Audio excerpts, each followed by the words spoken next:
Hi ಸ್ನೇಹಿತರೆ, ಎಲ್ಲರೂ ನಮಸ್ಕಾರ. ಎಜುಟ್ಯೂಬ್ ಕನ್ನಡ ಯೂಟ್ಯೂಬ್ ಚಾನಲ್ಗೆ ಸ್ವಾಗತ. ಆದ್ಮೇಲೆ ಕೆಸೆಟ್ ಪತ್ರಿಕೆ 1ರ 2020ನೇ ಸಾಲಿನ ಸಾಮಾನ್ಯ ಜ್ಞಾನ ಪತ್ರಿಕೆಯ ಪ್ರಮುಖ 10 ಪ್ರಶ್ನೋತ್ತರಗಳನ್ನು ಇವತ್ತಿನ ತರಗತಿಯಲ್ಲಿ ನಾವು ಡಿಸ್ಕಷನ್ ಮಾಡಲಿದ್ದೇವೆ. ಇದು ಮುಂಬರುವಂಥ ಕೆಸೆಟ್ ಪರೀಕ್ಷೆಗೆ ಬಹಳಷ್ಟು ಉಪಯುಕ್ತ ಆಗಿರುತ್ತೆ. ಇಲ್ಲಿ ಸಾಮಾನ್ಯ ಜ್ಞಾನ ಪತ್ರಿಕೆಯಲ್ಲಿ ಬಂದಿರುವಂಥ ಮಹತ್ವದ 10 ಪ್ರಶ್ನೋತ್ತರಗಳು 2020ನೇ ಸಾಲಿನ ಕೆಸೆಟ್ ಪರೀಕ್ಷೆಯಲ್ಲಿ ಕೇಳಿರುವಂಥ ಪ್ರಶ್ನೆಗಳನ್ನು ನಾವು ಡಿಸ್ಕಷನ್ ಮಾಡಲಿದ್ದೇವೆ. ಮೊದಲ ಪ್ರಶ್ನೆ ಹೋಗುವ ನೇರವಾಗಿ, ಟೆಲಿವಿಷನ್ ಮೂಲಕ ನಡೆಯುವ ಸಂವಹನವನ್ನು ಏನೆಂದು ಕರೆಯುತ್ತಾರೆ? ಆಂತರಿಕ ಸಂವಹನ, ಸಾರ್ವಜನಿಕ ಸಂವಹನ, ಸಮೂಹ ಸಂವಹನ, ಸಮೂಹ ಮಾಧ್ಯಮ ಸಂವಹನ ಅಂತ ಇದೆ. ಸರಿಯಾಗಿರುವಂಥ ಉತ್ತರವನ್ನು ನೀವು ಬೇಗ ಬೇಗ ಕಾಮೆಂಟ್ ಮಾಡಬೇಕು. ಆಮೇಲೆ ಈ ಪ್ರಶ್ನೆಗೆ ಸಂಬಂಧಪಟ್ಟಂಗೆ ಕಂಪ್ಲೀಟ್ 360 ಡಿಗ್ರಿ ಅನಾಲಿಸಿಸ್ ಅನ್ನು ನಾನು ನಿಮಗೆ ಮಾಡ್ತಾ ಹೋಗ್ತೀನಿ. ಎಸ್, ಇದಕ್ಕೆ ಸರಿಯಾಗಿರುವಂಥ ಉತ್ತರ ಆಪ್ಷನ್ ಸಿ, ಸಮೂಹ ಸಂವಹನ. ಆಂತರಿಕ ಸಂವಹನ ಯಾಕೆ ಅಲ್ಲ, ಸಾರ್ವಜನಿಕ ಸಂವಹನ ಯಾಕೆ ಅಲ್ಲ ಮತ್ತು ಸಮೂಹ ಮಾಧ್ಯಮ ಸಂವಹನ ಯಾಕೆ ಅಲ್ಲ ಅನ್ನುವಂಥದ್ದನ್ನ ಈ ಪ್ರಶ್ನೆಗೆ ಸಂಬಂಧಪಟ್ಟಂಗೆ ಸಮಗ್ರವಾಗಿ ನಾವು ಡಿಸ್ಕಷನ್ ಮಾಡ್ತಾ ಹೋಗುವ. ಮೊದಲಿಗೆ ನಾವು ಟೆಲಿವಿಷನ್ ಮೂಲಕ ನಡೆಯುವಂಥ ಸಂವಹನ ಅನ್ನುವಂಥ ಈ ಒಂದು ಸಂವಹನದ ಪ್ರಶ್ನೆ, ಇದು ಯಾವ ಘಟಕಕ್ಕೆ ಸಂಬಂಧಪಟ್ಟಂಗೆ ಬರುತ್ತೆ ಅಂದರೆ ಸಿಲೆಬಸ್ ಅಲ್ಲಿ ಕ್ಲಿಯರ್ ಆಗಿ ಹೇಳಿದ್ದಾರೆ ಸಂವಹನ ಅನ್ನುವಂಥದ್ದು. ಸೊ ಈ ಸಂವಹನ ಅನ್ನುವಂಥ ಕಾನ್ಸೆಪ್ಟ್ಗೆ ಸಂಬಂಧಪಟ್ಟಂಗೆ ಪ್ರಶ್ನೆ ಬಂದಿದೆ. ಮೊದಲಿಗೆ ನಾವು ಆಪ್ಷನ್ ಒಂದೊಂದನ್ನೇ ನೋಡ್ತಾ ಹೋಗುವ. ಮೊದಲಿಗೆ ನಾವು ಒಂದೊಂದೇ ಆಪ್ಷನ್ಗಳನ್ನು ನೋಡ್ತಾ ಹೋಗುವ. ಆಂತರಿಕ ಸಂವಹನ ಅಂತ ಇದೆ. ಇದನ್ನ ಇಂಟರ್ನಲ್ ಕಮ್ಯುನಿಕೇಶನ್ ಅಂತ ಹೇಳ್ತಾರೆ. ಆಂತರಿಕ ಸಂವಹನ ಅಂತಂದ್ರೆ ಒಂದು ಸಂಸ್ಥೆ ಅಥವಾ ಒಂದು ಗುಂಪಿನೊಳಗೆ ಸದಸ್ಯರ ನಡುವೆ ನಡೀತಕ್ಕಂಥ ಒಂದು ಪರಸ್ಪರ ಸಂವಹನ. ಅದು ಇದು ಉದ್ಯೋಗಿಗಳಾಗಿರ್ಬೋದು ಅಥವಾ ತಂಡದ ಸದಸ್ಯರಾಗಿರ್ಬೋದು, ಇವರೆಲ್ಲ ಸೇರಿ ಪರಸ್ಪರ ಮಾಹಿತಿ ಮತ್ತು ಕಲ್ಪನೆಗಳನ್ನು ಹಂಚಿಕೊಳ್ಳಕ್ಕೆ ಬಳಸ್ತಕ್ಕಂಥ ಒಂದು ವಿಧಾನವನ್ನೇ ನಾವು ಆಂತರಿಕ ಸಂವಹನ, ಇಂಟರ್ನಲ್ ಕಮ್ಯುನಿಕೇಶನ್ ಅಂತ ಹೇಳ್ತೀವಿ. ಇದಕ್ಕೆ ಉದಾಹರಣೆಗಳನ್ನು ನೋಡ್ತಾ ಹೋಗೋದಾದ್ರೆ ಕಚೇರಿಯ ಇಮೇಲ್ಗಳಾಗಿರ್ಬೋದು ಅಥವಾ ಮೆಮೊಗಳಾಗಿರ್ಬೋದು. ಮೆಮೊ ಅಂದರೆ ಜ್ಞಾಪನಗಳು. ಆಮೇಲೆ ಕಂಪನಿಯ ಆಂತರಿಕ ಸಭೆಗಳಾಗಿರ್ಬೋದು, ಇಂಟರ್ನಲ್ ಮೀಟಿಂಗ್ಸ್ಗಳು, ಇವೆಲ್ಲ ಏನಾಗ್ತವೆ ಅಂದರೆ ಸಂವಹನ, ಆಂತರಿಕ ಸಂವಹನಕ್ಕೆ ಉದಾಹರಣೆ ಆಗ್ತವೆ. ಅಥವಾ ಒಬ್ಬ ಮೇಲ್ವಿಚಾರಕ ತನ್ನ ತಂಡದ ಸದಸ್ಯರಿಗೆ ನೀಡತಕ್ಕಂಥ ಇನ್ಸ್ಟ್ರಕ್ಷನ್ಗಳು ಕೂಡ ಆಗಿರಬಹುದು ಆಂತರಿಕ ಸಂವಹನಕ್ಕೆ ಸಂಬಂಧಪಟ್ಟಂಗೆ. ಇನ್ನು ಸಾರ್ವಜನಿಕ ಸಂವಹನ ಅಂದ್ರೆ ಏನು? ಇದನ್ನ ಪಬ್ಲಿಕ್ ಕಮ್ಯುನಿಕೇಶನ್ ಅಂತ ಹೇಳ್ತಾರೆ. ಸಾರ್ವಜನಿಕ ಸಂವಹನ ಅಂತಂದ್ರೆ ಒಬ್ಬ ವ್ಯಕ್ತಿ ಅಥವಾ ಒಂದು ಸಂಸ್ಥೆ ದೊಡ್ಡ ಜನ ಸಮೂಹಕ್ಕೆ ನೇರವಾಗಿ ಮಾಹಿತಿಯನ್ನು ನೀಡುವಂಥ ಪ್ರಕ್ರಿಯೆ. ಇದು ಭಾಷಣ ಅಥವಾ ಪ್ರಸ್ತುತಿಯ ರೂಪದಲ್ಲಿ ಇರಬಹುದು. ಆದರೆ ಇದು ಸಾಮಾನ್ಯವಾಗಿ ಸಮೂಹ ಮಾಧ್ಯಮಗಳಂತೆ ತಾಂತ್ರಿಕವಾಗಿ ದೊಡ್ಡ ಪ್ರಮಾಣದಲ್ಲಿ ಇರೋದಿಲ್ಲ. ಉದಾಹರಣೆಗೆ ಒಬ್ಬ ರಾಜಕಾರಣಿಗಳು ಸಾರ್ವಜನಿಕ ಸಭೆಯಲ್ಲಿ ಭಾಷಣ ಮಾಡೋದು, ಇವೆಲ್ಲ ಏನು ಅಂತಂದರೆ ಸಾರ್ವಜನಿಕ ಸಂವಹನ. ಮತ್ತೆ ಒಂದು ಕಂಪನಿಯ ಸಿಇಒ ಪತ್ರಿಕಾಗೋಷ್ಠಿಯಲ್ಲಿ ಮಾತಾಡೋದು, ಇವೆಲ್ಲ ಸಾರ್ವಜನಿಕ ಸಂವಹನಕ್ಕೆ ಉದಾಹರಣೆ ಆಗ್ತವೆ. ಹಾಗೆ ಒಬ್ಬ ಶಿಕ್ಷಕ ತರಗತಿಯಲ್ಲಿ ಪಾಠ ಮಾಡಿ ನೋಡಿ, ಪ್ರಶ್ನೆಯನ್ನು ಈ ರೀತಿ ಕೂಡ ಕೇಳ್ಬೋದು. ಏನು? ಒಬ್ಬ ಶಿಕ್ಷಕ ವರ್ಗದಲ್ಲಿ ಪಾಠ ಮಾಡುವುದು, ಇದು ಯಾವ ಸಂವಹನಕ್ಕೆ ಉದಾಹರಣೆಯಾಗಿದೆ? ಅದು ಸಾರ್ವಜನಿಕ ಸಂವಹನ. ಓಕೆ. ಇನ್ನು ಸಮೂಹ ಸಂವಹನ, ಮಾಸ್ ಕಮ್ಯುನಿಕೇಶನ್ ಅಂತ ಹೇಳ್ತಾರೆ. ಉತ್ತರ ಕೂಡ ಇದೇ ಆಗಿದೆ. ಸಮೂಹ ಸಂವಹನ ಅಂತಂದ್ರೆ ವಿಶಾಲ ಮತ್ತು ವಿಭಿನ್ನವಾದ ಪ್ರೇಕ್ಷಕರಿಗೆ ಏಕಕಾಲದಲ್ಲಿ ಮಾಹಿತಿ ಮತ್ತು ಸಂದೇಶಗಳನ್ನ ರವಾನೆ ಮಾಡುವಂಥ ಪ್ರಕ್ರಿಯೆ. ಇದು ಮುಖ್ಯವಾಗಿ ಮಾಧ್ಯಮ ತಂತ್ರಜ್ಞಾನಗಳನ್ನು ಬಳಸಿಕೊಂಡು ಕಾರ್ಯನಿರ್ವಹಣೆ ಮಾಡುತ್ತೆ.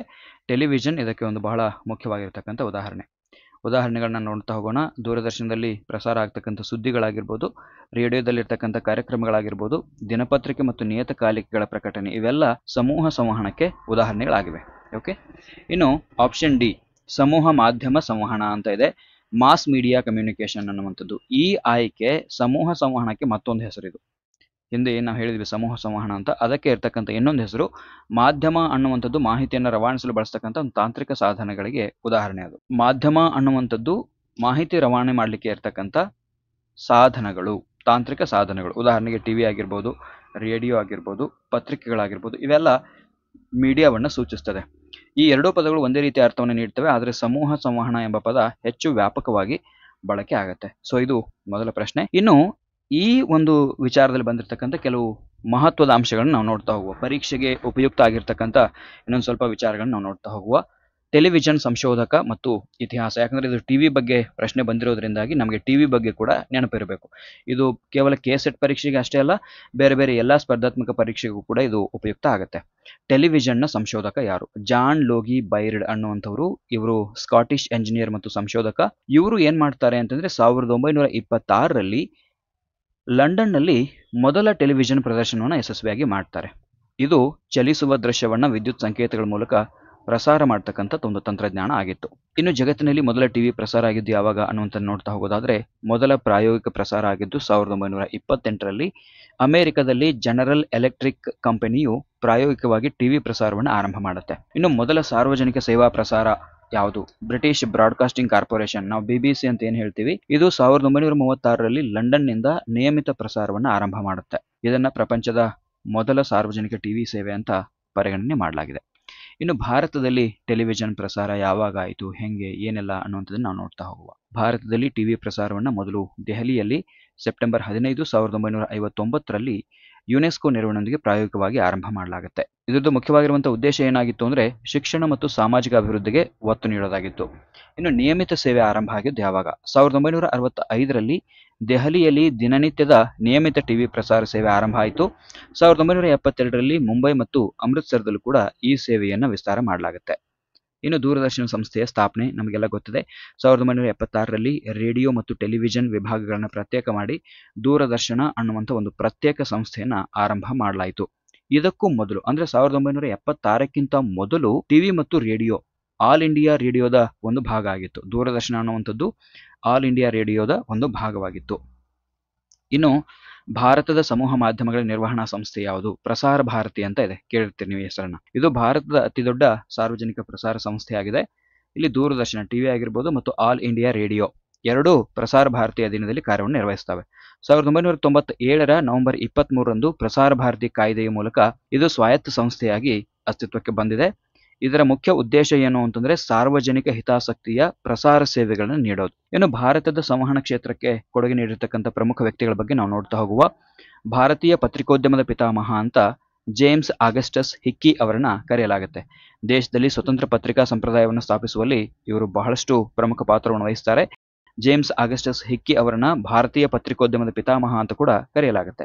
1780ರಲ್ಲಿ ಅವರು ಕಲ್ಕತ್ತಾದಿಂದ ಬೆಂಗಾಲ್ ಗೆಜೆಟ್ ಅನ್ನು ಆರಂಭ ಮಾಡ್ತಾರೆ. ರಾಜಾರಾಮ್ ಮೋಹನ್ ರಾಯ್ ಅವರು ಭಾರತೀಯ ಪತ್ರಿಕೋದ್ಯಮಕ್ಕೆ ಸಂವಾದ ಕೌಮುದಿ ಅನ್ನುವಂಥ ಬಂಗಾಳಿ ಪತ್ರಿಕೆ ಆರಂಭ ಮಾಡುವ ಮೂಲಕ ಭಾರತೀಯ ಪತ್ರಿಕೋದ್ಯಮಕ್ಕೆ ಭದ್ರ ಬುನಾದಿಯನ್ನು ಹಾಕ್ತಾರೆ. ಈ ರೀತಿ ಭಾರತದ ಸಂವಹನ ಕ್ಷೇತ್ರಕ್ಕೆ ಹಲವಾರು ವಿಶಿಷ್ಟವಾದ ಕೊಡುಗೆಗಳನ್ನು ನೀಡಿರ್ತಕ್ಕಂಥ ವ್ಯಕ್ತಿಗಳ ಬಗ್ಗೆ ನಾವು ತಿಳ್ಕೊಂಡ್ವಿ. ಇನ್ನು ಸಂವಹನಕ್ಕೆ ಸಂಬಂಧಪಟ್ಟಿರ್ತಕ್ಕಂಥ ಇನ್ನಷ್ಟು ಹೆಚ್ಚಿನ ಮಾಹಿತಿಯನ್ನು ನಾವು ನೋಡ್ತಾ ಹೋಗುವ. ವಿಶ್ವದಲ್ಲಿ ವಿಲ್ಬರ್ ಸ್ಕ್ರಮ್ ಇವರನ್ನ ಕಮ್ಯುನಿಕೇಶನ್ ಸ್ಟಡೀಸ್ ವಿಭಾಗದ ಪಿತಾಮಹ ಅಂತ ಪರಿಗಣನೆ ಮಾಡಲಾಗಿದೆ. ಭಾರತದಲ್ಲಿ ಡಾಕ್ಟರ್ ಬಿ.ಪಿ. ಕೇಶವಮೂರ್ತಿ ಭಾರತೀಯ ಪತ್ರಿಕೋದ್ಯಮ ಮತ್ತು ಸಂವಹನ ಕ್ಷೇತ್ರದ ಪ್ರವರ್ತಕರಲ್ಲಿ ಒಬ್ಬರು ಇವರು. ಪ್ರೊಫೆಸರ್ ಪಿ.ಪಿ. ಸಿಂಗ್ ಅವರನ್ನ ಸಾಮಾನ್ಯವಾಗಿ ಭಾರತದಲ್ಲಿ ಔಪಚಾರಿಕ ಪತ್ರಿಕೋದ್ಯಮ ಶಿಕ್ಷಣದ ಪಿತಾಮಹ ಅಂತ ಕರೆಯಲಾಗುತ್ತೆ. ಅವರು 1941ರಲ್ಲಿ ಲಾಹೋರ್ನಲ್ಲಿರುವಂತಹ ಪಂಜಾಬ್ ವಿಶ್ವವಿದ್ಯಾಲಯದಲ್ಲಿ ಮೊದಲ ಪತ್ರಿಕೋದ್ಯಮ ವಿಭಾಗವನ್ನು ಆರಂಭ ಮಾಡ್ತಾರೆ. ಇನ್ನು ಡಾಕ್ಟರ್ ಆನಿ ಬೆಸೆಂಟ್ ಅವರು 1920ರಷ್ಟರ ಹಿಂದೆಯೇ ಮದ್ರಾಸ್ನ ರಾಷ್ಟ್ರೀಯ ವಿಶ್ವವಿದ್ಯಾಲಯದಲ್ಲಿ ಪತ್ರಿಕೋದ್ಯಮ ಕೋರ್ಸನ್ನು ಆರಂಭ ಮಾಡಿದ್ರು. Indian Institute of Mass Communication 1965ರಲ್ಲಿ ಸ್ಥಾಪನೆಯಾದ ಇದು ದೇಶದಲ್ಲಿ ಆಧುನಿಕ ಮಾಧ್ಯಮ ಶಿಕ್ಷಣದಲ್ಲಿ ಪ್ರಮುಖವಾಗಿರ್ತಕ್ಕಂಥ ಶಕ್ತಿಯಾಗಿದೆ. ಸೊ ಇದಿಷ್ಟು ಮೊದಲ ಪ್ರಶ್ನೆಗೆ ಸಂಬಂಧಪಟ್ಟಂಗೆ ನಾವು ಬಹಳಷ್ಟು ಡೀಟೇಲ್ ಆಗಿ ತಿಳ್ಕೊಂಡ್ವಿ. ಇನ್ನು ನೇರವಾಗಿ ಮುಂದಿನ ಪ್ರಶ್ನೆ ಹೋಗುವ. ಸಮುದಾಯ ರೇಡಿಯೋವಿನ ಭೌಗೋಳಿಕ ವಿಸ್ತರಣೆ ಎಷ್ಟು? 50 ಕಿಲೋಮೀಟರ್, 20 ಕಿಲೋಮೀಟರ್, 15 ಕಿಲೋಮೀಟರ್, 10 ಕಿಲೋಮೀಟರ್. ಸಮುದಾಯ ರೇಡಿಯೋವಿನ ಭೌಗೋಳಿಕ ವಿಸ್ತರಣೆ ಎಷ್ಟು? ಎಷ್ಟು ಭೌಗೋಳಿಕ ವಿಸ್ತರಣೆಯಲ್ಲಿ ಸಮುದಾಯ ರೇಡಿಯೋ ಹರಡಿಕೊಂಡಿರುತ್ತೆ? ಇದಕ್ಕೆ ಸರಿಯಾಗಿರುವಂತಹ ಉತ್ತರ ಆಪ್ಷನ್ ಸಿ, 15 ಕಿಲೋಮೀಟರ್. ನೋಡಿ, ಸಮುದಾಯ ರೇಡಿಯೋ ಅಂದ್ರೆ ಒಂದು ಸಮುದಾಯಕ್ಕೆ ಮೀಸಲಾಗಿರ್ತಕ್ಕಂಥ ಕ್ಷೇತ್ರದಲ್ಲಿ ಇರ್ತಕ್ಕಂಥ ಒಂದು ರೇಡಿಯೋ ಅದು. ಇದ್ರ ಬಗ್ಗೆ ನಾನು ಹೆಚ್ಚಿನ ಮಾಹಿತಿಯನ್ನು ನಿಮಗೆ ಹೇಳ್ತಾ ಹೋಗ್ತೀನಿ. ಸಮುದಾಯ ರೇಡಿಯೋವಿನ ಭೌಗೋಳಿಕ ವಿಸ್ತರಣೆ ಬಗ್ಗೆ ಇರ್ತಕ್ಕಂಥ ಈ ಪ್ರಶ್ನೆ ಘಟಕ 4 ಸಂವಹನ ಅನ್ನುವಂಥ ಘಟಕಕ್ಕೆ ಸಂಬಂಧಪಟ್ಟಂಗೆ ಬಂದಿದೆ. ಇದು ಸಮುದಾಯ ರೇಡಿಯೋ, ಕಮ್ಯುನಿಟಿ ರೇಡಿಯೋ ಅಂತ ಇದನ್ನ ಇಂಗ್ಲಿಷ್ನಲ್ಲಿ ಹೇಳ್ತಾರೆ. ಈ ನಿಲ್ದಾಣಗಳು ಅಂದ್ರೆ ಈ ರೇಡಿಯೋ ಸ್ಟೇಷನ್ಗಳು, ಕಮ್ಯುನಿಟಿ ರೇಡಿಯೋ ಸ್ಟೇಷನ್ಗಳು ಇವು ಕಡಿಮೆ ವಿದ್ಯುತ್ ಶಕ್ತಿಯ ಟ್ರಾನ್ಸ್ಮಿಟರ್ಗಳನ್ನು, ಲೋ ಪವರ್ ಟ್ರಾನ್ಸ್ಮಿಟರ್ಗಳನ್ನು ಬಳಕೆ ಮಾಡ್ಕೊಳ್ತವೆ. ಭಾರತದ ಸಂವಹನ ನೀತಿಯ ಪ್ರಕಾರ ಈ ರೇಡಿಯೋ ಕೇಂದ್ರಗಳ ಪ್ರಸಾರ ವ್ಯಾಪ್ತಿ ಸಾಮಾನ್ಯವಾಗಿ 10ರಿಂದ 15 ಕಿಲೋಮೀಟರ್ಗಳಷ್ಟು ಇರಬೇಕು ಅಂತ ನಿಗದಿಪಡಿಸಲಾಗಿದೆ. ನೆನಪಿರಲಿ ನಿಮಗೆ, ಇದು ಭಾರತದ ಸಂವಹನ ನೀತಿಯ ಪ್ರಕಾರ ಸಮುದಾಯ ರೇಡಿಯೋ ಕೇಂದ್ರಗಳ ಪ್ರಸಾರ ವ್ಯಾಪ್ತಿ ಎಷ್ಟಿರಬೇಕು ಅಂದರೆ 10ರಿಂದ 15 ಕಿಲೋಮೀಟರ್ಗಳಷ್ಟು ಮಾತ್ರ ಇರಬೇಕು ಅಂತ ನಿಗದಿಪಡಿಸಲಾಗಿದೆ. ಇದರ ಮುಖ್ಯ ಉದ್ದೇಶ ಏನು ಹಾಗಾದ್ರೆ? ಈ ಸಮುದಾಯ ರೇಡಿಯೋ ಅಥವಾ ಕಮ್ಯುನಿಟಿ ರೇಡಿಯೋ ಸ್ಟೇಷನ್ಗಳ ಮುಖ್ಯ ಉದ್ದೇಶ ಏನು ಅಂತಂದ್ರೆ ಸ್ಥಳೀಯ ಸಮುದಾಯಗಳಿಗೆ ಮಾತ್ರ ಇದು ತಲುಪೋದು. ಏನಲ್ಲಿ ಸ್ಥಳೀಯ ಒಂದು ಲಿಮಿಟೆಡ್ ಆಗಿರ್ತಕ್ಕಂಥ ಪ್ರದೇಶ ಇರುತ್ತೆ, ಆ ಪ್ರದೇಶಕ್ಕೆ ಮಾತ್ರ ಸೀಮಿತ ಆಗಿರ್ತಕ್ಕಂಥದ್ದು ಇದು. ಈ ರೇಡಿಯೋ ಕೇಂದ್ರಗಳು ವಾಣಿಜ್ಯ ಉದ್ದೇಶಗಳಿಗಿಂತ ಹೆಚ್ಚಾಗಿ ನಿರ್ದಿಷ್ಟ ಸಮುದಾಯದ ಸಾಮಾಜಿಕ, ಸಾಂಸ್ಕೃತಿಕ ಮತ್ತು ಆರ್ಥಿಕ ಅಗತ್ಯತೆಗಳಿಗೆ ಸ್ಪಂದಿಸಲಿಕ್ಕೆ ಸ್ಥಾಪಿಸಲ್ಪಟ್ಟಿರ್ತವೆ. ಆದ್ದರಿಂದ ಅವುಗಳ ಪ್ರಸಾರ ವ್ಯಾಪ್ತಿಯನ್ನು ಸೀಮಿತಗೊಳಿಸಿರುವುದು ಒಂದು ನೀತಿಬದ್ಧ ನಿರ್ಧಾರ ಕೂಡ ಹೌದು.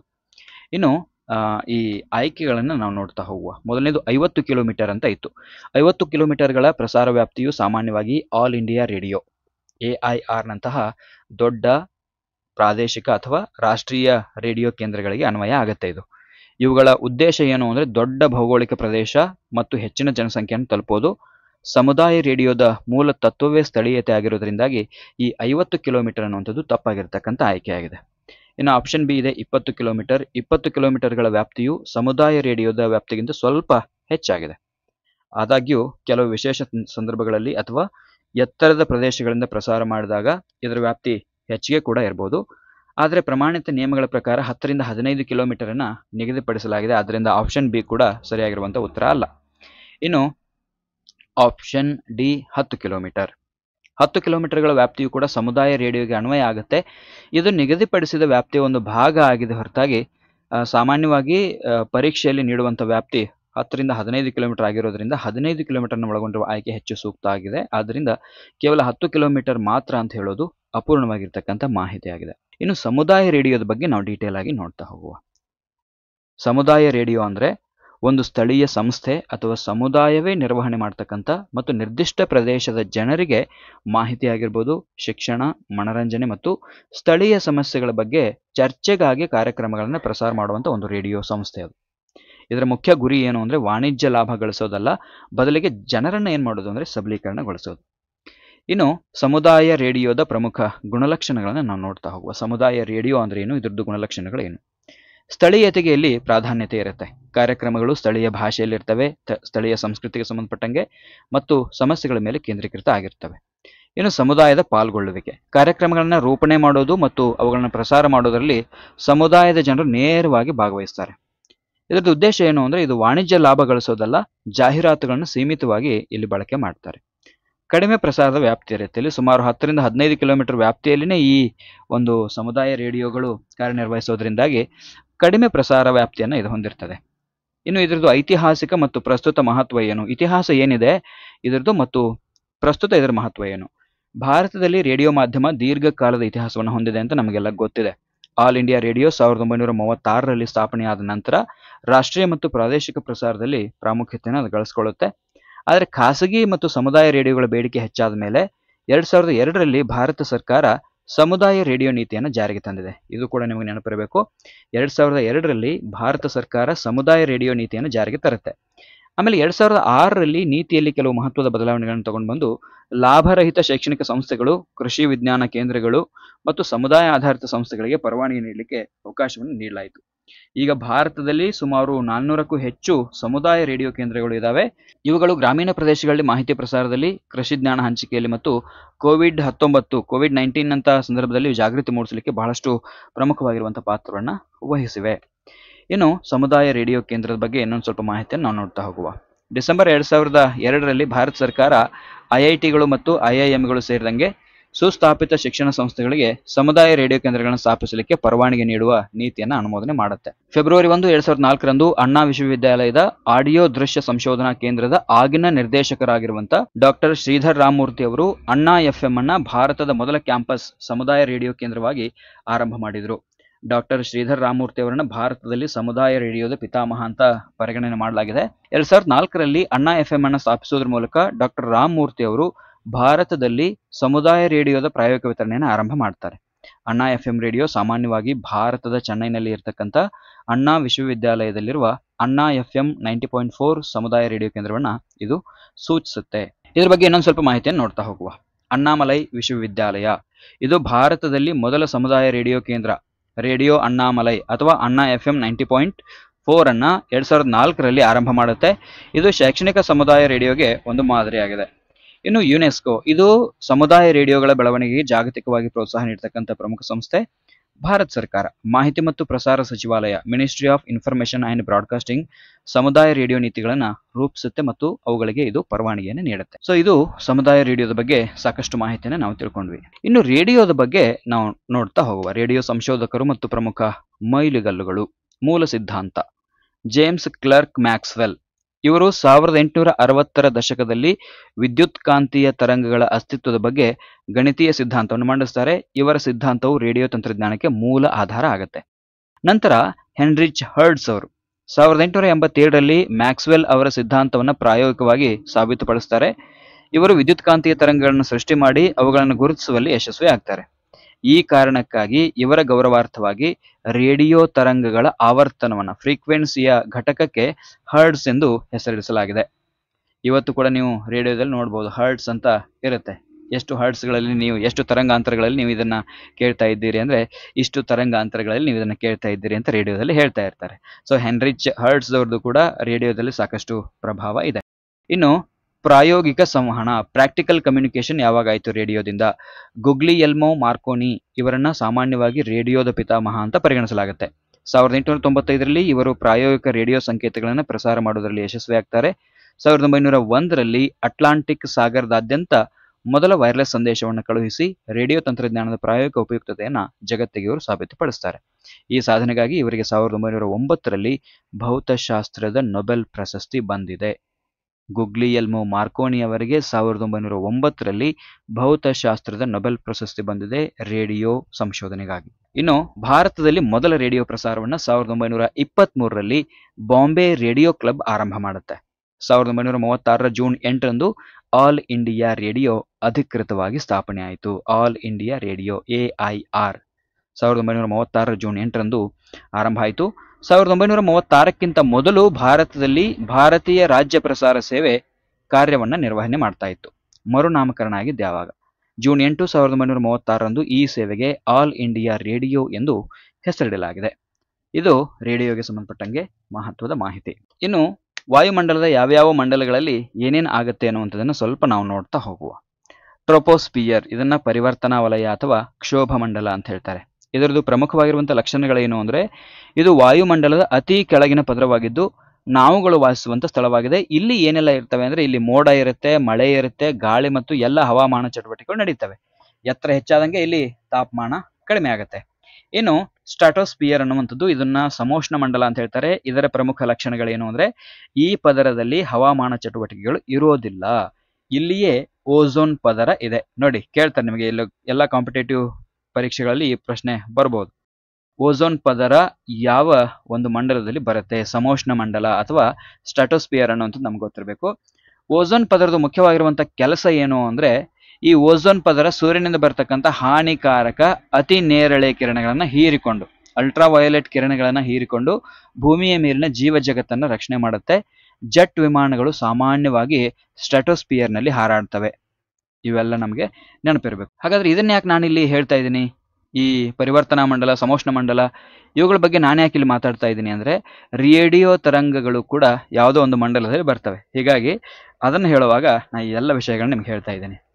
ಇನ್ನು ಮೆಸೋಸ್ಪಿಯರ್ ಇದನ್ನ ಮಧ್ಯಮಂಡಲ ಅಂತ ಹೇಳ್ತಾರೆ. ಇದರ ಪ್ರಮುಖವಾಗಿರುವಂತಹ ಲಕ್ಷಣಗಳೇನು ಅಂತಂದ್ರೆ ಇದು ವಾಯುಮಂಡಲದ ಅತ್ಯಂತ ತಂಪಾದ ಪದರ. ಈ ಪ್ರಶ್ನೆ ಕೇಳ್ಬೋದು, ವಾಯುಮಂಡಲದ ಅತ್ಯಂತ ತಂಪಾದ ಪದರ ಯಾವುದು? ಮೆಸೋಸ್ಪಿಯರ್, ಮಧ್ಯಮಂಡಲ.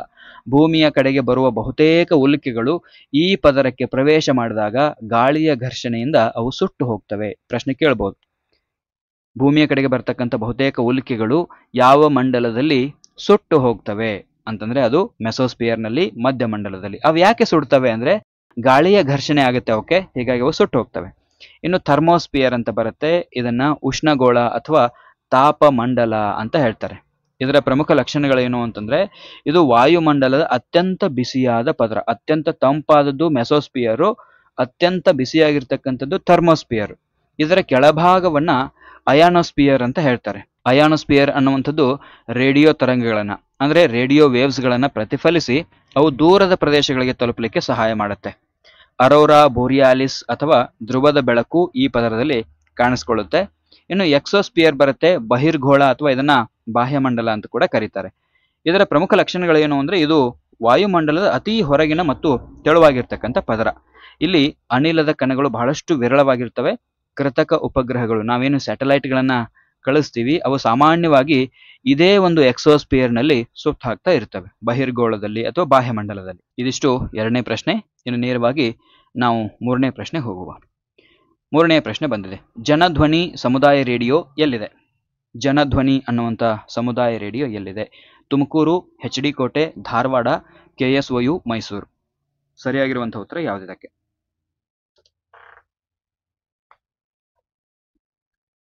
ಎಸ್, ಇದಕ್ಕೆ ಸರಿಯಾಗಿರುವಂತಹ ಉತ್ತರ ಆಪ್ಷನ್ ಬಿ, HD ಕೋಟೆ. HD ಕೋಟೆ ಸರಿಯಾಗಿರುವಂತಹ ಉತ್ತರ. ಜನಧ್ವನಿ ಸಮುದಾಯ ರೇಡಿಯೋ ಎಲ್ಲಿದೆ ಅಂದ್ರೆ HD ಕೋಟೆಯಲ್ಲಿದೆ. ಇದಕ್ಕೆ ಸಂಬಂಧಪಟ್ಟಂಗೆ ಸ್ವಲ್ಪ ವಿವರಣೆಯನ್ನು ನೋಡ್ತಾ ಹೋಗುವ. ಜನಧ್ವನಿ ರೇಡಿಯೋ ಕೇಂದ್ರ. ಜನಧ್ವನಿ ಸಮುದಾಯ ರೇಡಿಯೋ 90.8 ಮೆಗಾಹರ್ಟ್ಸ್ಗಳಲ್ಲಿ ಪ್ರಸಾರವಾಗ್ತಕ್ಕಂಥ ಕನ್ನಡದ ಒಂದು ಸಮುದಾಯ ರೇಡಿಯೋ ಕೇಂದ್ರ ಇದು. ಇದನ್ನು ಕರ್ನಾಟಕದ ಮೈಸೂರು ಜಿಲ್ಲೆಯ ಸ್ವಾಮಿ ವಿವೇಕಾನಂದ ಯೂತ್ ಮೂವ್ಮೆಂಟ್ ಸ್ಥಾಪನೆ ಮಾಡಿದೆ. SVYM Swami Vivekananda youth movement ಅನ್ನುವಂಥದ್ದು ಈ ಜನಧ್ವನಿ ಸಮುದಾಯ ರೇಡಿಯೋ ಕೇಂದ್ರವನ್ನು ಸ್ಥಾಪನೆ ಮಾಡಿದೆ. ಗ್ರಾಮೀಣ ಮತ್ತು ಬುಡಕಟ್ಟು ಸಮುದಾಯಗಳಿಗೆ ಆರೋಗ್ಯ, ಶಿಕ್ಷಣ, ಕೃಷಿ ಮತ್ತು ಆಡಳಿತದ ಕುರಿತು ಸಂಬಂಧಿತ ಮಾಹಿತಿಯನ್ನು ಒದಗಿಸುವ ಮೂಲಕ ಕಾರ್ಯಕ್ರಮದ ರಚನೆಗಳಲ್ಲಿ ಸಮುದಾಯವನ್ನು ತೊಡಗಿಸಿಕೊಳ್ಳುವ ಮೂಲಕ ಸಾಮಾಜಿಕ ಮತ್ತು ಆರ್ಥಿಕ ಅಭಿವೃದ್ಧಿಯನ್ನು ಉತ್ತೇಜಿಸುವಂಥ ಗುರಿಯನ್ನು ಈ ರೇಡಿಯೋ ಕೇಂದ್ರ ಹೊಂದಿದೆ. ಇದರದ್ದು ಫ್ರೀಕ್ವೆನ್ಸಿ ಎಷ್ಟಿದೆ ಅಂದರೆ 90.8 ಮೆಗಾಹರ್ಟ್ಸ್ಗಳು. ಸ್ಥಳ ಎಲ್ಲಿದೆ ಅಂದರೆ ಮೈಸೂರು ಜಿಲ್ಲೆ, ಕರ್ನಾಟಕ. ಆಯೋಜಕರು ಯಾರು ಅಂದರೆ Swami Vivekananda youth movement SVYM ಅನ್ನುವಂಥದ್ದು. ಇದರದ್ದು ಉದ್ದೇಶ ಏನು ಅಂತಂದರೆ ಮುಖ್ಯವಾಗಿ ಇರತಕ್ಕಂಥ ಸ್ಥಳೀಯ ಸಮಸ್ಯೆಗಳು ಮತ್ತು ಸರ್ಕಾರಿ ಯೋಜನೆಗಳಿಗೆ ಸಂಬಂಧಪಟ್ಟಿರ್ತಕ್ಕಂಥ ಜ್ಞಾನ ಮತ್ತು ಮಾಹಿತಿಯನ್ನು ಹಂಚಿಕೊಳ್ಳುವ ಮೂಲಕ ಸಮುದಾಯದ ಅಭಿವೃದ್ಧಿಯನ್ನು ಸುಗಮಗೊಳಿಸೋದು. ಇನ್ನು ಕಾರ್ಯಕ್ರಮದ ಗಮನ ಏನು? ಆರೋಗ್ಯ, ಶಿಕ್ಷಣ, ಮಹಿಳಾ ಸಬಲೀಕರಣ, ಬುಡಕಟ್ಟು ಅಭಿವೃದ್ಧಿ, ಕೃಷಿ ಮತ್ತು ಉತ್ತಮ ಆಡಳಿತವನ್ನು ಒದಗಿಸಿಕೊಡೋದು ಈ ಜನಧ್ವನಿ ಸಮುದಾಯ ರೇಡಿಯೋ ಕೇಂದ್ರದ ಮುಖ್ಯವಾಗಿರ್ತಕ್ಕಂಥ ಗಮನ ಆಗಿದೆ. ಇನ್ನು ಮುಂದಿನ ಪ್ರಶ್ನೆಗೆ ಹೋಗುವ. ಸೇವಾ ಗುಜರಾತ್ ಅನ್ನು ಸ್ಥಾಪನೆ ಮಾಡಿದವರು ಯಾರು? ಸೇವಾ ಗುಜರಾತ್ ಅನ್ನು ಸ್ಥಾಪನೆ ಮಾಡಿದವರು ಯಾರು? ಇಳಾ ಭಟ್, ಸುಧಾಮೂರ್ತಿ, ಅರುಣಾ ರಾಯ್, ಕಿರಣ್ ಬೇಡಿ. ಸರಿಯಾಗಿರುವಂತಹ ಉತ್ತರ ಯಾವುದಕ್ಕೆ? ಎಸ್, ಈ ಪ್ರಶ್ನೆಗೆ ಸರಿಯಾಗಿರುವಂತಹ ಉತ್ತರ ಆಪ್ಷನ್ ಎ, ಇಳಾ ಭಟ್. ಇಳಾ ಭಟ್ ಸೇವಾ ಗುಜರಾತ್ ಅನ್ನು ಸ್ಥಾಪನೆ ಮಾಡ್ತಾರೆ. ಏನಿದು ಸೇವಾ ಗುಜರಾತ್ ಅಂದ್ರೆ ಡೀಟೇಲ್ ಆಗಿ ನೋಡ್ತಾ ಹೋಗುವ. ಇಳಾ ಭಟ್ ಅವರು ಸ್ಥಾಪಿಸಿದ Sewa SEWA self employed women's association ಸಂಸ್ಥೆಗೆ ಸಂಬಂಧಪಟ್ಟಿರ್ತಕ್ಕಂಥದ್ದು. ಇದು ಮಹಿಳೆಯರ ಸಬಲೀಕರಣ, ಅಭಿವೃದ್ಧಿ ಮತ್ತು ಆರ್ಥಿಕ ಸುಧಾರಣೆಗಳಿಗೆ ಸಂಬಂಧಿಸಿದ ವಿಷಯ ಆಗಿದೆ. ಇದು ಘಟಕ 9ರಲ್ಲಿ ಜನರು, ಅಭಿವೃದ್ಧಿ ಮತ್ತು ಪರಿಸರ, ಪೀಪಲ್ ಡೆವಲಪ್ಮೆಂಟ್ ಅಂಡ್ ಎನ್ವಿರಾನ್ಮೆಂಟ್ ಘಟಕದ ಅಡಿಯಲ್ಲಿ ಈ ಪ್ರಶ್ನೆ ಬರುತ್ತೆ. ಇನ್ನು ಸೇವಾ ಅದರದ್ದು ಫುಲ್ ಫಾರ್ಮ್ ಏನು ಅಂದರೆ ಸೆಲ್ಫ್ ಎಂಪ್ಲಾಯ್ಡ್ ವುಮೆನ್ಸ್ ಅಸೋಸಿಯೇಷನ್ ಅನ್ನುವಂಥದ್ದು. ಈ ಸಂಸ್ಥೆಯನ್ನು 1972ರಲ್ಲಿ ಗುಜರಾತ್ನ ಅಹಮದಾಬಾದ್ನಲ್ಲಿ ಇಳಾ ಭಟ್ ಅವರು ಸ್ಥಾಪನೆ ಮಾಡ್ತಾರೆ. ಈ ಸಂಸ್ಥೆಯು ಅಸಂಘಟಿತ ವಲಯದ ಸ್ವ ಉದ್ಯೋಗದಲ್ಲಿ ತೊಡಗಿರ್ತಕ್ಕಂಥ ಬಡ ಮಹಿಳೆಯರನ್ನ ಸಂಘಟನೆ ಮಾಡಿಕೊಂಡು ಅವರಿಗೆ ಆರ್ಥಿಕ ಮತ್ತು ಸಾಮಾಜಿಕ ಸಬಲೀಕರಣವನ್ನು ಒದಗಿಸುವಂತ ಉದ್ದೇಶವನ್ನು ಹೊಂದಿದೆ. ಇದು ಇಳಾ ಭಟ್ ಅವರು ಗಾಂಧಿವಾದದ ತತ್ವಗಳಿಂದ ಪ್ರಭಾವಿತರಾಗಿ ಕಾರ್ಮಿಕ ಸಂಘ ಮತ್ತು ಸಹಕಾರಿ ಚಳವಳಿಯ ಆಧಾರದ ಮೇಲೆ ಸೇವಾ ಗುಜರಾತ್ ಸಂಸ್ಥೆಯನ್ನ ಕಟ್ಟಿದ್ದಾರೆ. ಇನ್ನು ಉಳಿದಿರುವಂತಹ ಎಲ್ಲ ಆಯ್ಕೆಗಳನ್ನ ನೋಡ್ತಾ ಹೋಗುವ. ಆಪ್ಷನ್ ಬಿ ಇದೆ ಸುಧಾಮೂರ್ತಿ. ನಮಗೆಲ್ಲ ಗೊತ್ತಿದೆ ಸುಧಾಮೂರ್ತಿ ಅವರು ಕರ್ನಾಟಕದವರು. ಇನ್ಫೋಸಿಸ್ ಫೌಂಡೇಶನ್ನ ಮಾಜಿ ಅಧ್ಯಕ್ಷರು. ಇವರು ಇನ್ಫೋಸಿಸ್ ಸಹ ಸಂಸ್ಥಾಪಕರಾಗಿರುವಂಥ NR ನಾರಾಯಣ ಮೂರ್ತಿ ಅವರ ಪತ್ನಿ. ಕಾದಂಬರಿಗಾರ್ತಿ ಕೂಡ ಹೌದು, ಶಿಕ್ಷಕಿ ಹೌದು, ಪ್ರಮುಖ ಸಮಾಜ ಸೇವಕಿ ಕೂಡ ಹೌದು. ಇನ್ಫೋಸಿಸ್ ಫೌಂಡೇಶನ್ ಮೂಲಕ ಇವರ ಸಮಾಜಕ್ಕೆ ದೊಡ್ಡ ಕೊಡುಗೆಯನ್ನು ನೀಡ್ತಾ ಇದ್ದಾರೆ. ಆದರೆ ಸೇವಾ ಸಂಸ್ಥೆಗೂ ಸೇವಾ SEWA ಸಂಸ್ಥೆಯೊಂದಿಗೆ ಇವರಿಗೆ ಯಾವುದೇ ನೇರ ಸಂಬಂಧ ಇಲ್ಲ. ಇನ್ನು ಆಪ್ಷನ್ ಸಿ ಅರುಣಾ ರಾಯ್. ಅರುಣಾ ರಾಯ್ ಭಾರತದ ಪ್ರಮುಖ ಸಾಮಾಜಿಕ ಕಾರ್ಯಕರ್ತೆ. ಇವರು ಮಜ್ದೂರ್ ಕಿಸಾನ್ ಶಕ್ತಿ ಸಂಘಟನೆ MKSS ಸಂಸ್ಥಾಪಕರಲ್ಲಿ ಒಬ್ಬರು. ಈ ಸಂಸ್ಥೆಯು ರಾಜಸ್ಥಾನದಲ್ಲಿ ಮಾಹಿತಿ ಹಕ್ಕು ಕಾಯ್ದೆಗಾಗಿ RTI ನಡೆಸಿರ್ತಕ್ಕಂಥ ಹೋರಾಟಕ್ಕೆ ಹೆಸರುವಾಸಿಯಾಗಿದೆ. ಆದ್ದರಿಂದ ಇವರ ಕಾರ್ಯಕ್ಷೇತ್ರ ಬೇರೆಯಾಗಿದೆ ಮತ್ತು ಸೇವಾಗೂ ಇವರಿಗೂ ಯಾವುದೇ ರೀತಿ ಸಂಬಂಧ ಇಲ್ಲ. ಇನ್ನು ಕಿರಣ್ ಬೇಡಿ ನಮಗೆಲ್ಲ ಗೊತ್ತಿದೆ. ಕಿರಣ್ ಬೇಡಿ ಭಾರತದ ಮೊದಲ ಮಹಿಳಾ IPS ಅಧಿಕಾರಿ ಮತ್ತು ಸಾಮಾಜಿಕ ಕಾರ್ಯಕರ್ತೆ. ಇವರು ತಿಹಾರ್ ಜೈಲಿನಲ್ಲಿ ಸುಧಾರಣಾ ಕಾರ್ಯಗಳನ್ನ ಕೈಗೊಂಡಿದ್ದು ಪ್ರಸಿದ್ಧವಾಗಿದೆ. ಇವರಿಗೂ ಮತ್ತು ಸೇವಾ ಸಂಸ್ಥೆಯೊಂದಿಗೆ ಯಾವುದೇ ರೀತಿ ನೇರ ಸಂಬಂಧ ಇಲ್ಲ. ಇನ್ನು ಸೇವಾ ಬಗ್ಗೆ ನಾವು ಇನ್ನೊಂದು ಸ್ವಲ್ಪ ಮಾಹಿತಿಯನ್ನು ನೋಡ್ತಾ ಹೋಗುವ. ಸೇವಾ ಸೆಲ್ಫ್ ಎಂಪ್ಲಾಯ್ಡ್ ವುಮೆನ್ಸ್ ಅಸೋಸಿಯೇಷನ್, ಇದರ ಅರ್ಥ ಸ್ವ ಉದ್ಯೋಗಸ್ಥ ಮಹಿಳಾ ಸಂಘ ಅಂತಂಗ ಅದರ ಅರ್ಥ. ಇದು ಭಾರತದ ಅತಿ ದೊಡ್ಡ ಮತ್ತು ಹಳೆಯ ಮಹಿಳಾ ಸಹಕಾರಿ ಸಂಘಗಳಲ್ಲಿ ಒಂದಿದು. ಇದರ ಪ್ರಧಾನ ಕಚೇರಿ ಗುಜರಾತ್ನ ಅಹಮದಾಬಾದ್ನಲ್ಲಿ ಇದೆ. ಇದರದ್ದು ಐತಿಹಾಸಿಕ ಮತ್ತು ಪ್ರಸ್ತುತ ಮಹತ್ವ ಏನು? 1972ರಲ್ಲಿ ಸ್ಥಾಪನೆಯಾಗಿರ್ತಕ್ಕಂಥ ಸೇವಾ ಅಸಂಘಟಿತ ವಲಯದ ಮಹಿಳಾ ಕಾರ್ಮಿಕರಿಗೆ ಧ್ವನಿಯನ್ನು ನೀಡಿತು. ಇದರಲ್ಲಿ ಬೀದಿ ವ್ಯಾಪಾರಿಗಳು, ಕಸ ಸಂಗ್ರಹಿಸುವವರು, ಮನೆ ಕೆಲಸಗಾರರು ಮತ್ತು ಕುಶಲಕರ್ಮಿಗಳಂತ ಮಹಿಳೆಯರಿಗೆ ನ್ಯಾಯಯುತವಾಗಿರುವಂತಹ ಕೂಲಿ, ಸಾಮಾಜಿಕ ಭದ್ರತೆ ಮತ್ತು ಬ್ಯಾಂಕಿಂಗ್ ಸೌಲಭ್ಯಗಳನ್ನು ಒದಗಿಸಲಿಕ್ಕೆ ಈ ಸಂಸ್ಥೆ ಬಹಳಷ್ಟು ಪರಿಶ್ರಮ ಪಟ್ಟಿದೆ. ಇಂದು ಇದು 2 ದಶಲಕ್ಷಕ್ಕೂ ಹೆಚ್ಚು ಮಹಿಳಾ ಸದಸ್ಯರನ್ನು ಹೊಂದಿರತಕ್ಕಂಥ ಒಂದು ಬೃಹತ್ ಸಂಸ್ಥೆಯಾಗಿದೆ. ಇಳಾ ಭಟ್ ಅವರ ಪಾತ್ರ ಏನಿದರಲ್ಲಿ? ಇಳಾ ಭಟ್ ಅವರು ಗಾಂಧಿವಾದದ ತತ್ವಗಳಿಂದ ಬಹಳಷ್ಟು ಪ್ರೇರೇಪಿತರಾಗಿದ್ದರು. ಅದೇ ಒಂದು ತತ್ವದ ಪ್ರೇರಣೆಗಳಿಂದ ಇವರು ಈ ಸಂಸ್ಥೆಯನ್ನು ಆರಂಭ ಮಾಡ್ತಾರೆ. ಅವರು ಮಹಿಳೆಯರ ಆರ್ಥಿಕ ಮತ್ತು ಸಾಮಾಜಿಕ ಸಬಲೀಕರಣಕ್ಕಾಗಿ ಬ್ಯಾಂಕು, ಸಹಕಾರಿ ಸಂಘಗಳು ಮತ್ತು ವ್ಯಾಪಾರ ಜಾಲಗಳನ್ನ ಆರಂಭ ಮಾಡ್ತಾರೆ. ಇವರ ಕೆಲಸಕ್ಕೆ ಅಂತಾರಾಷ್ಟ್ರೀಯ ಮಟ್ಟದಲ್ಲಿ ಮನ್ನಣೆ ಸಿಕ್ಕಿದ್ದು 2011ರಲ್ಲಿ ಪ್ರತಿಷ್ಠಿತ ಇಂದಿರಾ ಗಾಂಧಿ ಶಾಂತಿ ಪ್ರಶಸ್ತಿಯನ್ನ ಇಳಾ ಭಟ್ ಅವರಿಗೆ ನೀಡಲಾಗಿದೆ. ಇವರು ಗಾಂಧೀಜಿಯವರ ಅಹಮದಾಬಾದ್ನ ಟೆಕ್ಸ್ಟೈಲ್ ಲೇಬರ್ ಅಸೋಸಿಯೇಷನ್ನಲ್ಲಿ ಕಾರ್ಮಿಕ ಸಂಘದ ಮುಖ್ಯಸ್ಥರಾಗಿ ಕಾರ್ಯನಿರ್ವಹಿಸಿದ ಅನುಭವವನ್ನು ಬಳಸಿಕೊಂಡು ಈ ಒಂದು ಸೇವಾ ಸಂಸ್ಥೆಯನ್ನು ಆರಂಭ ಮಾಡ್ತಾರೆ. ಸೇವಾ SEWA ಅನ್ನುವಂಥದ್ದು. ಇದಿಷ್ಟು ಈ ಪ್ರಶ್ನೆಗೆ ಸಂಬಂಧಪಟ್ಟಂಗೆ. ಇನ್ನು ನೆಕ್ಸ್ಟ್ ನಾವು ಮುಂದಿನ ಪ್ರಶ್ನೆ ಹೋಗುವ. ಈ ಕೆಳಗಿನ 4 AD ಪದಗಳಲ್ಲಿ 3 ಸಮನಾಗಿದೆ ಮತ್ತು 1 ಭಿನ್ನವಾಗಿದೆ. ಭಿನ್ನವಾದದ್ದು ಯಾವುದೆಂದು ಗುರುತಿಸಿ. ನೋಡಿ, ಎ ದಿಂದ ಡಿ ತನಕ ಕೊಟ್ಟಿರ್ತಕ್ಕಂಥ ಪದಗಳಲ್ಲಿ 3 ಸಮಾನವಾಗಿದ್ದಾವೆ, 1 ಭಿನ್ನವಾಗಿದೆ. ಭಿನ್ನವಾದದ್ದು ಯಾವುದು ಗುರುತಿಸಿ. ಮಲ್ಲಿಗೆ, ಕಮಲ, ಗುಲಾಬಿ, ಚೆಂಡು.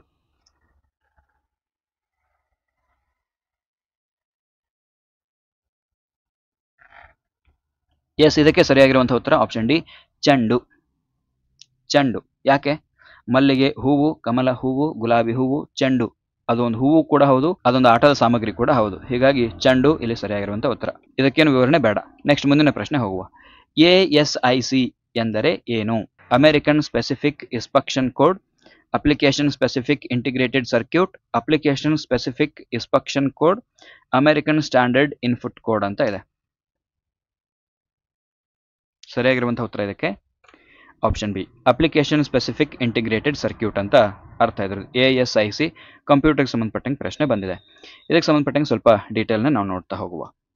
ASIC ಪೂರ್ಣ ರೂಪ ಏನು ಅಂದರೆ ಅಪ್ಲಿಕೇಶನ್ ಸ್ಪೆಸಿಫಿಕ್ ಇಂಟಿಗ್ರೇಟೆಡ್ ಸರ್ಕ್ಯೂಟ್. ಕನ್ನಡದಲ್ಲಿ ಇದನ್ನ ಅಪ್ಲಿಕೇಶನ್ ನಿರ್ದಿಷ್ಟ ಸಂಯೋಜಿತ ಮಂಡಲ ಅಂತ ಹೇಳ್ಬೋದು. ASIC ಅಂದರೆ ಒಂದು ನಿರ್ದಿಷ್ಟ ಕೆಲಸ ಅಥವಾ ಅಪ್ಲಿಕೇಶನ್ ಅನ್ನ ಮಾತ್ರ ನಿರ್ವಹಣೆ ಮಾಡಲಿಕ್ಕೆ ವಿನ್ಯಾಸಗೊಳಿಸಲಾಗಿರ್ತಕ್ಕಂಥ ಒಂದು ಎಲೆಕ್ಟ್ರಾನಿಕ್ ಚಿಪ್ ಇದು.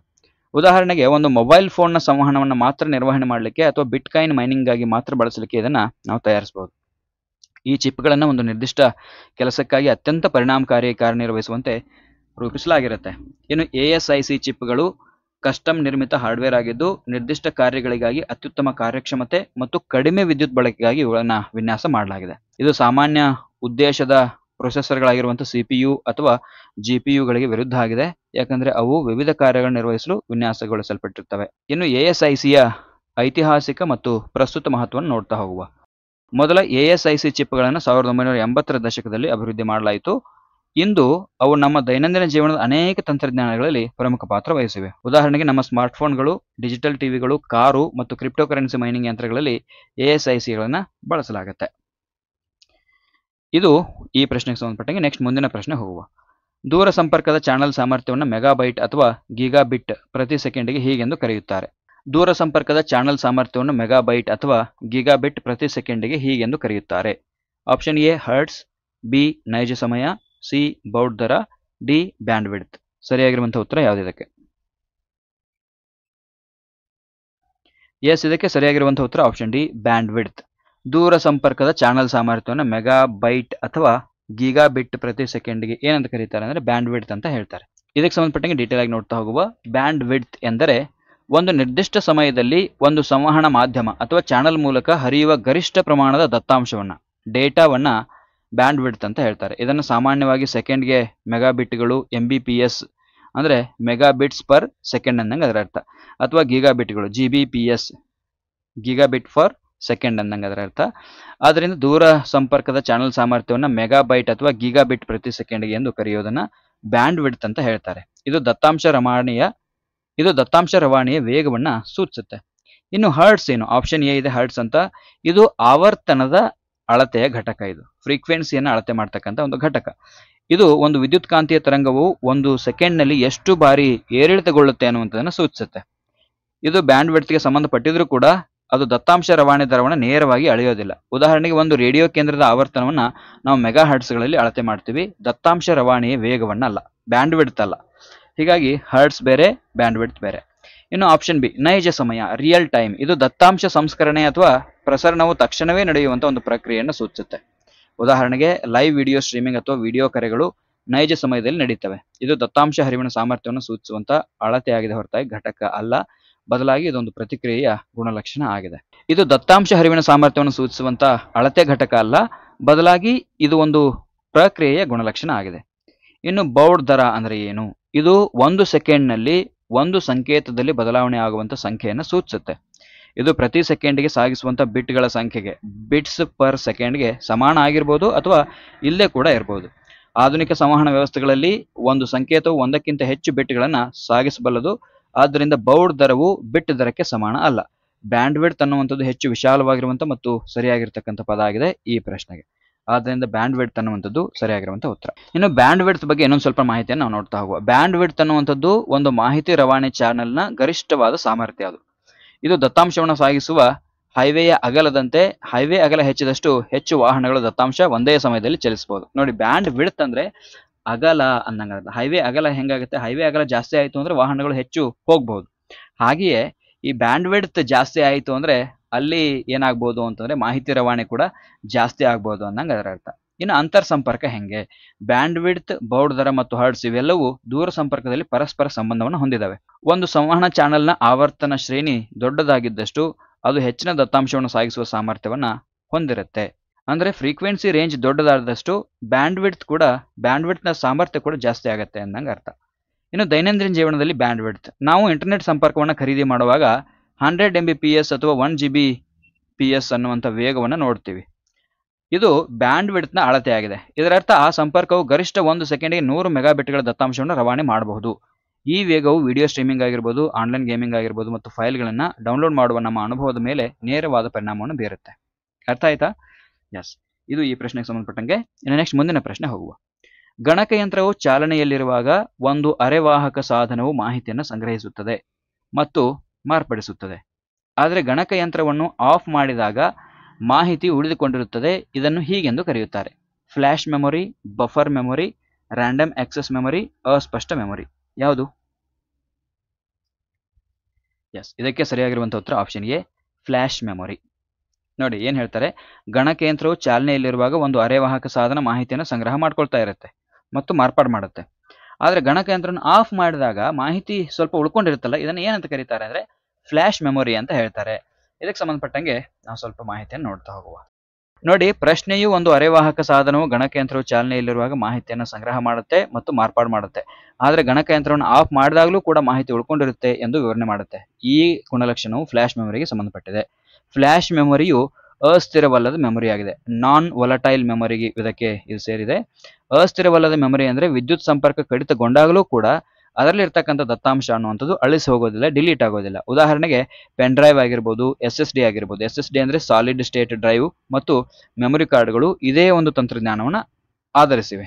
ಅರ್ಥ ಆಯ್ತಾ? ಫ್ಲ್ಯಾಶ್ ಮೆಮೊರಿ ಅಂದರೆ ಫ್ಲ್ಯಾಶ್ ಮೆಮೊರಿಯಲ್ಲಿ ಕಂಪ್ಯೂಟರ್ ಆಫ್ ಆದರೂ ಕೂಡ ಅದರಲ್ಲಿ ಮೆಮೊರಿ ಹಾಗೆ ಉಳ್ಕೊಂಡಿರುತ್ತೆ, ಅದು ಡಿಲೀಟ್ ಆಗಿ ಹೋಗೋದಿಲ್ಲ. ಇನ್ನು ಉಳಿದಿರುವಂಥ ಆಯ್ಕೆಗಳು ನಾವು ನೋಡ್ತಾ ಹೋಗೋ. ಬಫರ್ ಮೆಮೊರಿ ಅಂದರೆ ಏನು?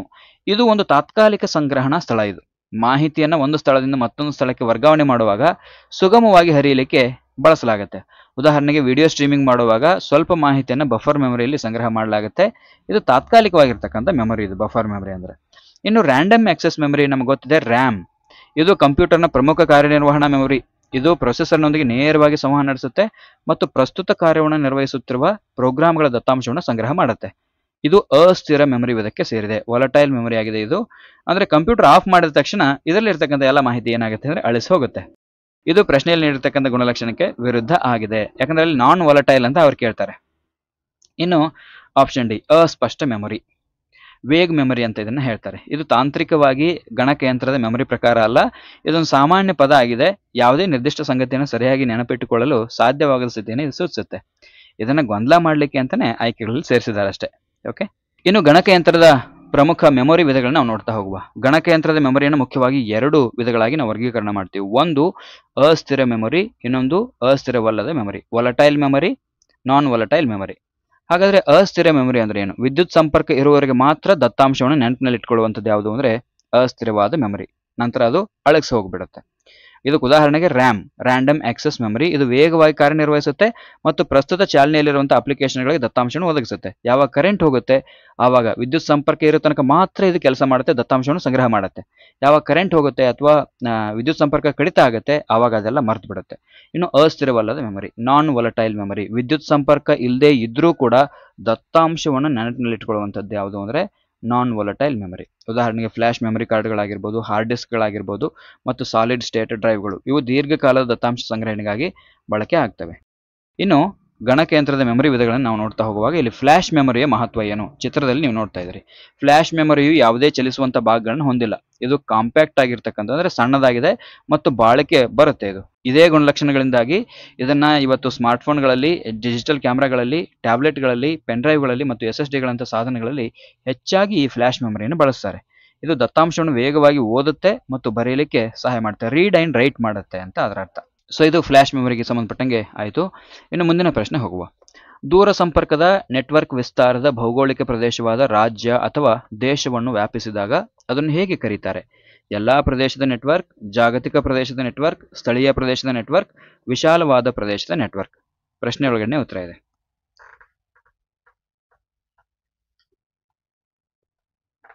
ಎಸ್, ಇದಕ್ಕೆ ಸರಿಯಾಗಿರುವಂತಹ ಉತ್ತರ ಆಪ್ಷನ್ ಡಿ, ವಿಶಾಲವಾದ ಪ್ರದೇಶದ ನೆಟ್ವರ್ಕ್. ಅದು ದೂರ ಸಂಪರ್ಕದ ನೆಟ್ವರ್ಕ್ ವಿಸ್ತಾರವಾದ ಭೌಗೋಳಿಕ ಪ್ರದೇಶವಾದ ಅಂತ ಹೇಳ್ತಾರೆ. ಒಂದು ರಾಜ್ಯ ಅಥವಾ ಒಂದು ದೇಶವನ್ನು ವ್ಯಾಪಿಸಿದಾಗ ಅದನ್ನ ವಿಶಾಲವಾದ ಪ್ರದೇಶದ ನೆಟ್ವರ್ಕ್ ಅಂತ ಹೇಳ್ತಾರೆ.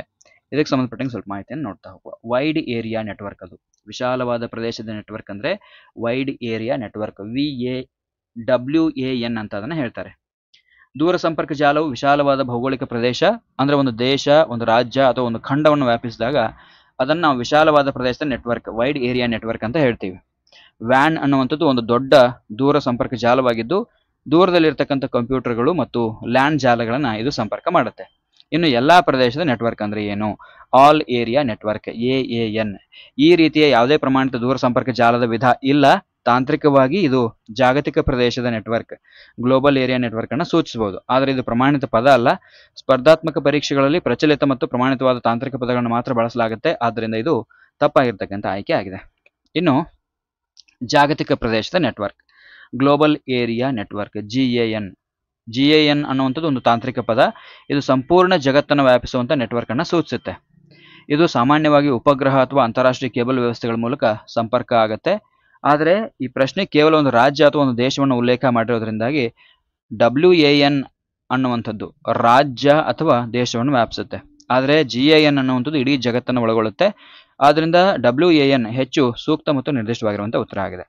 ಇನ್ನು ಸ್ಥಳೀಯ ಪ್ರದೇಶದ ನೆಟ್ವರ್ಕ್ ಅಂದ್ರೆ ಏನು? Local area network. ಇದನ್ನ ಲ್ಯಾನ್ ಅಂತ ಹೇಳ್ತೀವಿ ನಾವು. ಲ್ಯಾನ್ ಅನ್ನುವಂಥದ್ದು ಸಣ್ಣ ಭೌಗೋಳಿಕ ಪ್ರದೇಶವನ್ನು, ಉದಾಹರಣೆಗೆ ಒಂದು ಮನೆ ಆಗಿರ್ಬೋದು, ಒಂದು ಕಟ್ಟಡ ಆಗಿರ್ಬೋದು, ಅಥವಾ ಒಂದು ಸಣ್ಣ ಕ್ಯಾಂಪಸ್ ಆಗಿರ್ಬೋದು, ಈ ಒಂದು ಪ್ರದೇಶವನ್ನು ವ್ಯಾಪಿಸಿರುವಂತ ದೂರ ಸಂಪರ್ಕ ಜಾಲ ಇದು. ಇದು ಕೇವಲ ಸಣ್ಣ ಪ್ರದೇಶಕ್ಕೆ ಮಾತ್ರ ಸೀಮಿತ ಆಗಿರುತ್ತೆ ಮತ್ತು ರಾಜ್ಯ ಅಥವಾ ದೇಶವನ್ನು ಇದು ವ್ಯಾಪಿಸೋದಿಲ್ಲ. ಆದ್ದರಿಂದ ಇದು ತಪ್ಪಾಗಿರ್ತಕ್ಕಂಥ ಉತ್ತರ ಆಗಿದೆ. ಇನ್ನು ವೈಯಕ್ತಿಕ ಪ್ರದೇಶದ ನೆಟ್ವರ್ಕ್, ಪರ್ಸನಲ್ ಏರಿಯಾ ನೆಟ್ವರ್ಕ್ ಅಂತ ಬರುತ್ತೆ, PAN. ಇದು ಒಬ್ಬ ವ್ಯಕ್ತಿಯ ಸುತ್ತಮುತ್ತ ಸಣ್ಣ ಜಾಗದಲ್ಲಿ ಇರ್ತಕ್ಕಂಥ ಸಾಧನಗಳನ್ನು, ಉದಾಹರಣೆಗೆ ಸ್ಮಾರ್ಟ್ಫೋನ್ಗಳಾಗಿರ್ಬೋದು, ಬ್ಲೂಟೂತ್ ಆಗಿರ್ಬೋದು, ಹೆಡ್ಫೋನು, ಲ್ಯಾಪ್ಟಾಪ್ ಇವುಗಳನ್ನು ಸಂಪರ್ಕ ಮಾಡ್ತಕ್ಕಂಥದ್ದು. ಇದರ ವ್ಯಾಪ್ತಿ ಕೆಲವೇ ಮೀಟರ್ಗಳಷ್ಟು ಇರುತ್ತೆ. ಉದಾಹರಣೆಗೆ ಬ್ಲೂಟೂತ್ ಆಗಿರ್ಬೋದು, ಇನ್ಫ್ರಾರೆಡ್ ಸಂಪರ್ಕಗಳಾಗಿರ್ಬೋದು. ಪ್ರಸ್ತುತ ಇದರ ಮಹತ್ವ ಏನಿದೆ? ಪ್ಯಾನ್ದು. ಇದು ವೈಯಕ್ತಿಕ ಉಪಯೋಗಕ್ಕೆ ಅತ್ಯಂತ ಪ್ರಮುಖವಾಗಿದೆ. ವೈರ್ಲೆಸ್ ಮೌಸು, ಕೀಬೋರ್ಡು ಮತ್ತು ಇಯರ್ಬಡ್ಗಳು ಇವುಗಳನ್ನು ಪ್ಯಾನ್ ಬಳಸಿ ಸಂಪರ್ಕ ಮಾಡಲಾಗುತ್ತೆ. ಇನ್ನು ಸ್ಥಳೀಯ ಪ್ರದೇಶದ ನೆಟ್ವರ್ಕ್, ಲೋಕಲ್ ಏರಿಯಾ ನೆಟ್ವರ್ಕ್. ಮೂಲಭೂತ ಮಾಹಿತಿ ಇದಕ್ಕೆ ಸಂಬಂಧಪಟ್ಟಂಗೆ ಇದೊಂದು ಸಣ್ಣ ಪ್ರದೇಶ, ಉದಾಹರಣೆಗೆ ಒಂದು ಮನೆ ಆಗಿರ್ಬೋದು, ಒಂದು ಕಚೇರಿ ಕಟ್ಟಡ ಆಗಿರ್ಬೋದು, ಶಾಲಾ ಕ್ಯಾಂಪಸ್ ಆಗಿರ್ಬೋದು, ಅಥವಾ ಪ್ರಯೋಗಾಲಯದಂಥ ಸ್ಥಳಗಳನ್ನ ಇದು ಸಂಪರ್ಕ ಮಾಡುತ್ತೆ. ಇಲ್ಲಿ ಡಾಟಾ ವಿನಿಮಯದ ವೇಗ ಹೆಚ್ಚಿರುತ್ತೆ. ಉದಾಹರಣೆಗೆ ಶಾಲಾ ಕಂಪ್ಯೂಟರ್ ಲ್ಯಾಬ್ನಲ್ಲಿ ಇರ್ತಕ್ಕಂಥ ಎಲ್ಲ ಕಂಪ್ಯೂಟರ್ಗಳನ್ನು ಒಂದು ಪ್ರಿಂಟರ್ಗೆ ಸಂಪರ್ಕ ಮಾಡಿರೋದು.